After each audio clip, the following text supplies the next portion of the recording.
आइए चलिए एक आधा क्वेश्चन हम लोग और देखते हैं, समझते हैं। ए ने बी को 2 वर्ष की अवधि के लिए 5,000 रुपए मेरे भाई यहाँ पर, ठीक है, 5,000 रुपए जो है, और सी को 4 वर्ष की अवधि के लिए 3,000 रुपए दोनों समान साधारण ब्याज दर पर उधार दिए। कुल मिलाकर के उन्हें दोनों उधारकर्ताओं से ब्याज के रूप में 2200 प्राप्त हुआ। तो प्रति वर्ष का जो ब्याज का दर है वो क्या है? बहुत ही सिंपल क्वेश्चन है।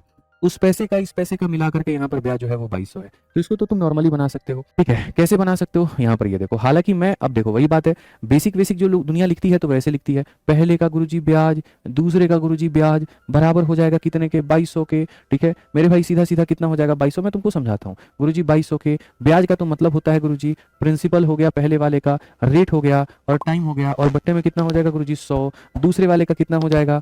तो दूसरे वाले का गुरुजी प्रिंसिपल 3000 हो जाएगा। यहाँ पर 3000 रुपये 4 साल के लिए दिया गया है, आर का रेट 4 साल का समय, और इतना हो जाएगा। ये बराबर होगा 2200 के।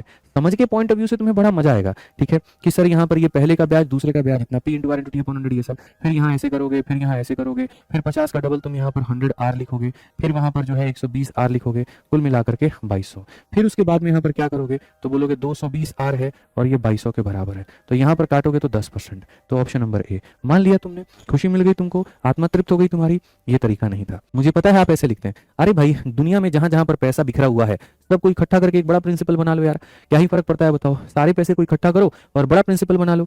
जैसे मैं अगर किसी को ऐसे मान करके चलो, एक महीने के मतलब ऐसे मानो 5,000 रुपए 4 सालों के लिए दिए हैं, तो यानी 20,000 रुपए दिए हैं, बात ही खत्म। पैसा इकट्ठा हो नहीं सकता क्या? तो मैं अगर यहाँ देखूं तो 5,000 रुपए 2 वर्षों के लिए यानी 10,000 रुपए ये बन गया, और 3,000 रुपए 4 वर्षों के लिए तो 12,000 ये बन गया।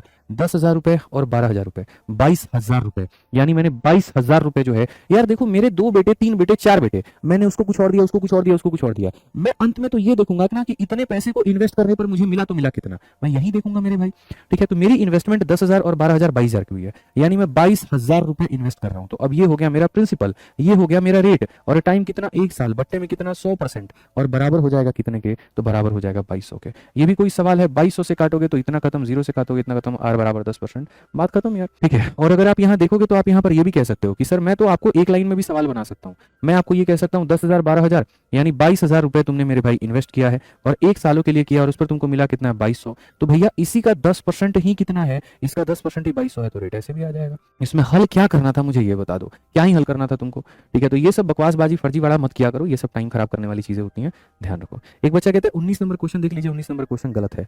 कहाँ से गलत है भाई मुझे बताओ? सही लिखा हुआ है, what will simple interest on sums of 5 year double earlier rate, एकदम परफेक्ट है, कोई दिक्कत नहीं है, ठीक है। आज ये चलिए नेक्स्ट क्वेश्चन देखिए, 21 नंबर क्वेश्चन। उम्मीद करता हूं कि वो वाला आपको समझ में आया होगा, ठीक है। एक व्यक्ति ने 6% की दर पर 1760 रुपए और 9% की दर पर इतने रुपए समान अवधि के लिए साधारण ब्याज पर उधार लिया है। उसने ब्याज के रूप में कुल मिलाकर कितना दिया?